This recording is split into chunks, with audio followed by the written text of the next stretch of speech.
बातमी पुण्यामधून आहे। पुण्यामध्ये भोई प्रतिष्ठानच्या वतीनं विशेष मुलांसाठी रंगबरसे कार्यक्रमाचं आयोजन केलेलं आहे।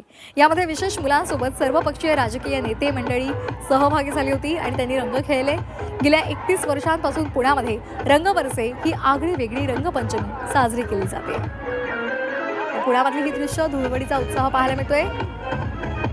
रंगांमध्ये आणि रंगीत पाण्यामध्ये ही मंडळी सध्या आपल्याला चिंब झालेली पाहायला मिळत आहे।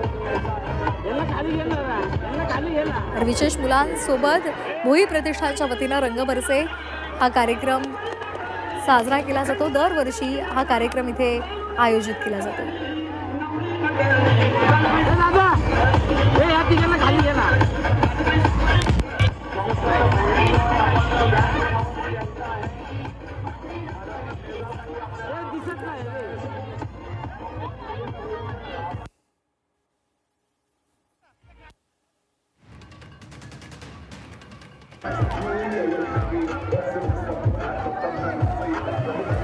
आणि आपल्यासोबत जोडले गेलेले आहेत आमचे प्रतिनिधी निलेश खरवरे। आपण त्यांच्याकडून इथला आढावा जाणून घेणार आहोत। निलेश, सध्या आपण पाहतोय भोई प्रतिष्ठानच्या वतीनं आगळी वेगळी ही होळी साजरी केली जाते, कार्यक्रम आयोजित केलेला आहे, काय एकूण माहिती आहे?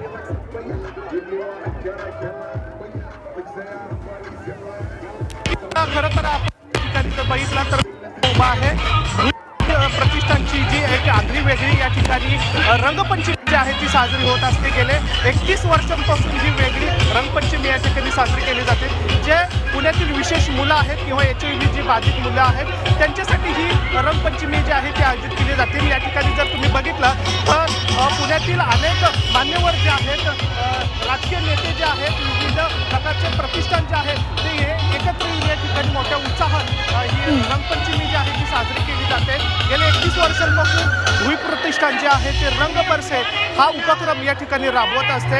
अनेक जी मुलं आहेत ती या ठिकाणी आनंद घेताना आपल्याला पाहायला मिळतात। विशेष करून या रंगपंचमीमध्ये पुण्यामध्ये जे स्पेशल चाइल्ड म्हणून जे संस्था आहेत किंवा जे शाळा आहेत त्या शाळेतली जी मुलं आहेत ती या ठिकाणी दाखल होतात आणि या ठिकाणी नैसर्गिक पद्धतीने रंगांची उधळण जी आहे ती केली जाते।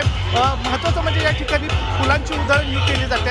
अनेक मान्यवर जे आहेत किंवा पुण्याचे जे महत्त्वाचे राजकीय नेते जे आहेत ते सुद्धा या ठिकाणी दाखल व्हायला सुरुवात झालेली आहे। त्याचबरोबर पुणे प्रशासनाचे वरिष्ठ अधिकारी जे असतील, रेल्वे प्रशासनाचे अधिकारी जे आहेत ते सुद्धा या रंगपंचमीमध्ये सहभागी आपल्याला होताना पाहायला मिळतात। पुण्याची एक वेगळी ओळख आहे। खरं तर पुण्याची सांस्कृतिक भूमी या ठिकाणी म्हटलं जातं, पण मात्र ही जी भोई प्रतिष्ठान आयोजित रंगपंचमी आहे याला एक वेगळा रंग या ठिकाणी गेल्या अनेक वर्षांपासून पुण्यामध्ये आपल्याला पाहायला मिळतोय। अनेक पुणेकर जे आहेत ते मोठ्या उत्साहात या ठिकाणी जे आहे ते आपल्याला करताना पाहायला मिळतं। निश्चित, आणि याच पुणेकरांचा हा उत्साह आपल्याला इथे पाहायला मिळतोय। राजकीय नेते मंडळी सुद्धा या उत्साहामध्ये सहभागी झालेले आहेत। धन्यवाद निलेश, दिलेल्या सविस्तर माहितीसाठी।